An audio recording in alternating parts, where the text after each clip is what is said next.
I have so many things stirring around in my spirit that I have to write to settle myself and find God's wisdom in the midst of chaos. I'm scared I won't be strong enough to face the things we might have to face in the coming weeks and months. But then I remember how much grace God gave us to walk out everything we've already faced. I've never felt completely overwhelmed, and I've never felt alone. So no matter what comes next, and I truly cannot even begin to guess how this will go, I know we will be carried. I want to shout out, look what God is about to do. Watch how he delivers Joel. And at the same time, I want to roll up in a silent ball and wait it out with fear and trembling, so aware of all my doubt, but yet convinced that my doubt is insignificant compared to God's faithfulness.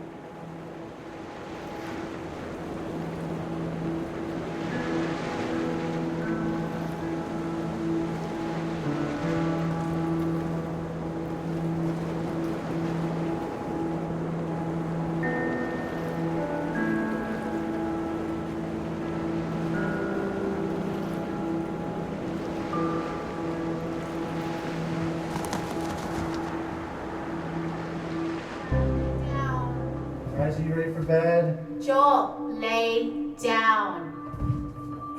Okay. Should we do a song? Sure. Okay, big boys, why don't you come in here and we'll sing the littles a lullaby.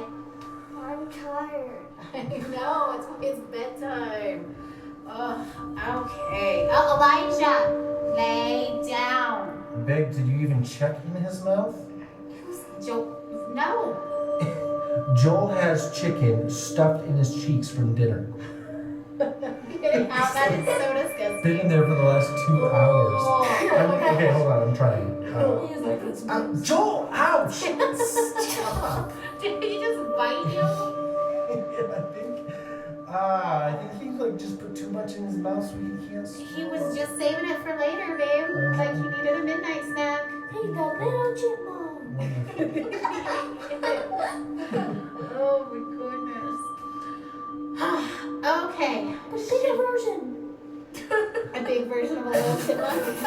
Do you guys remember when he couldn't even eat any solids and because he couldn't swallow? Do you remember that from the surgery? How it hurt his ability to swallow, so we had to give him bottles?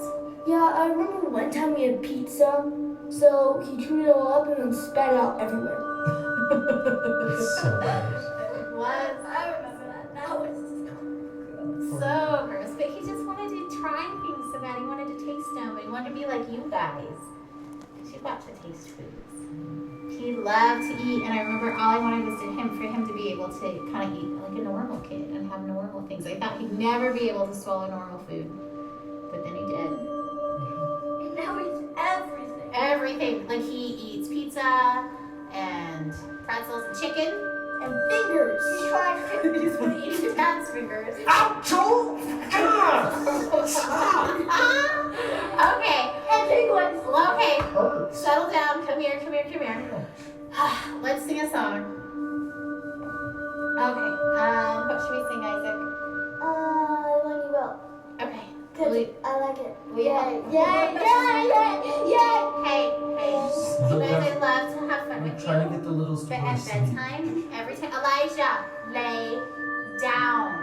When you guys get real sweet, then they try to get silly too. So instead, will we be calming? Will you kind of just help me sing to them? Yeah. Sure. Okay.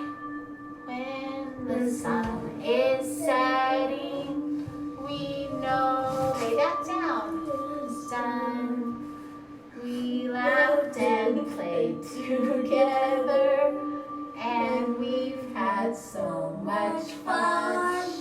Now close your eyes. I'll sing you a lullaby. I see. Just close your eyes to encourage them and listen to this lullaby. Even though you're tired, it's hard to say goodnight. So I will tuck you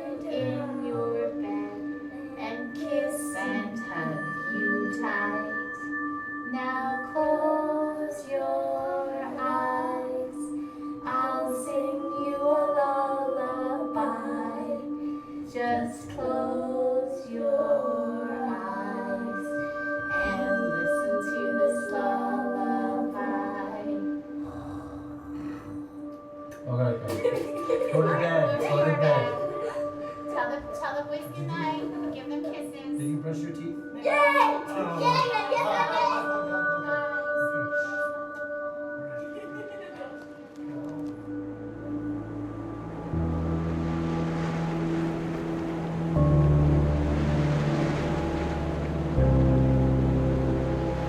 We've been through so much already. This is a new degree of tragedy, but it's not so much different from the struggle we've already been living. We pressed into God. We pressed into faith. We fought until we found peace. We stood in peace when our flesh wanted to strive more. We stood in peace when it started to feel like laziness or foolishness or both. We waited for God to direct us specifically in prayer because all the directions we had initiated had not panned out. We prayed for no nausea because that's what we felt in our spirits we were supposed to pray, even though we'd prayed it countless times before while Joel continued to vomit. We saw one small miracle and then another. We waited to pray specific things until we were given specific direction, and we saw bigger miracles. And yet, if you asked either of us if we were doing enough, trying hard enough, we would say no.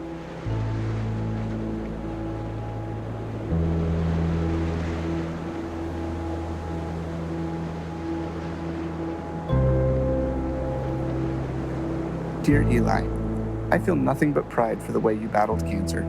I remember the way you learned to ride your tricycle down the hospital hallway instead of down the sidewalk like other 3-year-olds.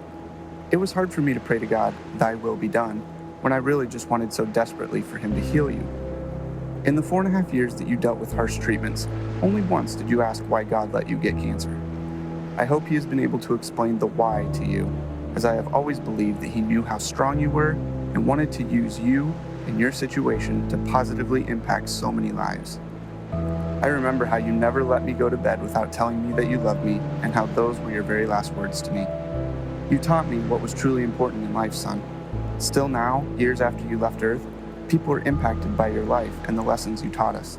Thousands of people from around the world read your blog and still feel such a strong connection to you, even though they never met you in person.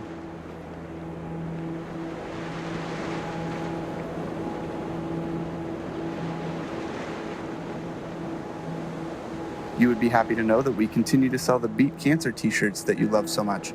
We're still using them to raise awareness and funds for childhood cancer research and family and patient support programs. When you passed away, my greatest fear was that you would be forgotten.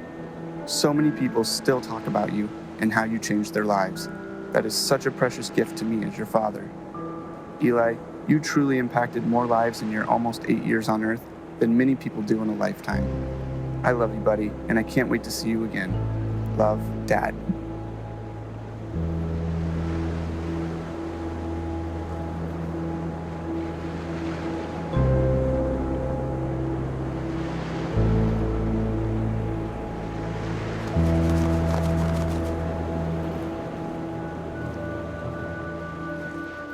So, how long will we be in California? I don't actually know. That's kind of why we're packing up everything, is because if the trial works really well, then maybe we'll stay in California for a really long time. Like, as long as it keeps helping Joel, then we want to stay and do the best we can for him and stay there where he's getting help. But if the medicine starts to not work, as soon as it's not helping him, I promise we'll come back home. Are we going to Disneyland? Yeah, of course. What do you think, Caleb? You okay with leaving for so long? I'm kind of excited, but I'm kind of not. I mean, I think it'll be fun, but I just don't like missing school. Oh, yeah. You're the only 8-year-old to ever. That's amazing. I hate to miss school, huh? But, like, why? Well, I just hate having all that homework that I have to do. Oh, you hate catching up from missing school. Your teachers are going to send me homework, and we'll just try to do a little bit of it every day So it won't be that bad, but there'll still be fun stuff we can How do. many kids get to go on an adventure to California in the middle of the school year? I'd say that's pretty cool. And we're going to be staying in the middle of San Francisco near Golden Gate Park, and there's a museum, and there's a botanic garden, and there's the Golden Gate Bridge, and water, and a prison, and I promise not to leave you in the prison.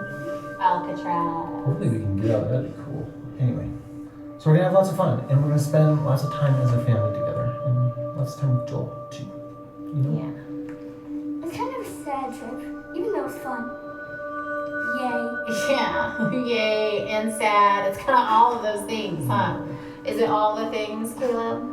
Yeah, I mean, it's hard to see Joel, you know, like needing so much help. Yeah.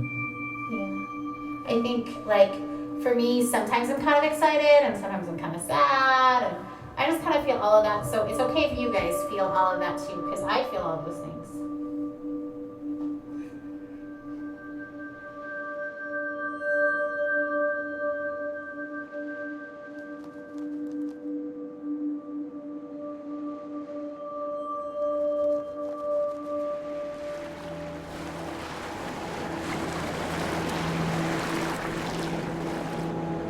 I remember the day I was diagnosed. I remember the hallucinations from the high fever of 5-year-old's nightmares. I remember my mother silently weeping in the doctor's office. I remember friends and family gathered around my hospital bed in prayer. I remember the 2-hour ambulance ride to St. Jude where they could better care for me.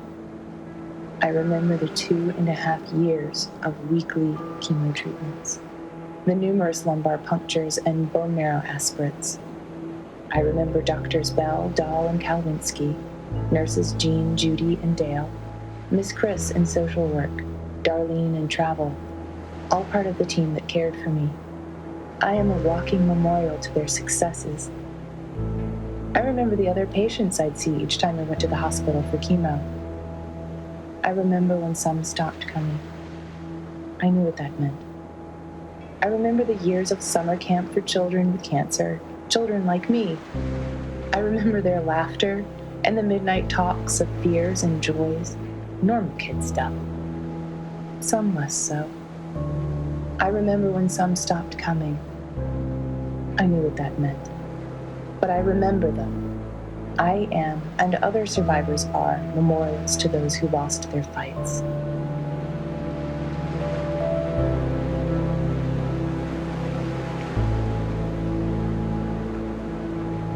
As this long day draws to a close, I am tired, but not sleepy.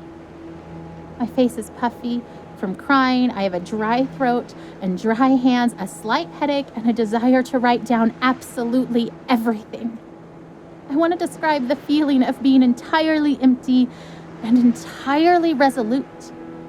I want to explore how I can be deeply sad and incredibly hopeful at the same time.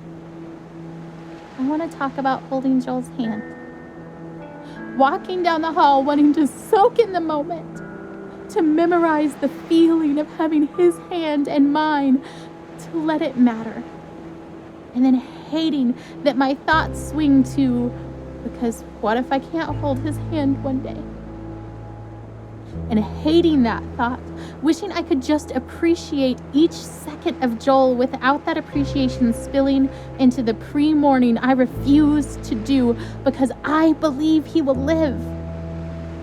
But instead of fighting the brief thoughts of mourning, choosing to fight instead that lie that says that those thoughts betray some doubt, some mistrust of God, when I know that those thoughts make me human. That God knows I am human. He doesn't make Joel's victory dependent on me never feeling unsure.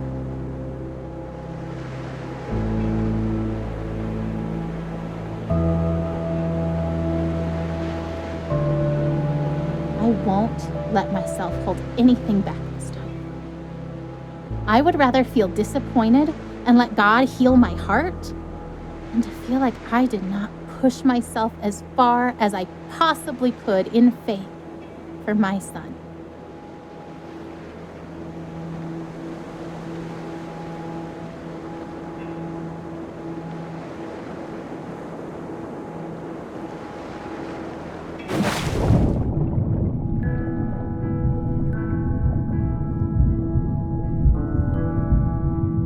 Her expectation is so maddening sometimes.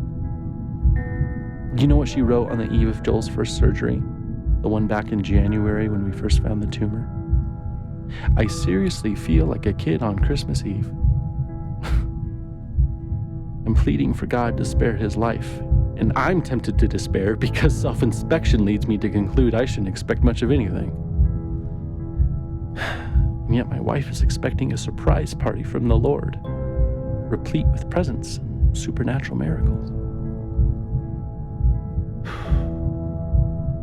I envy her.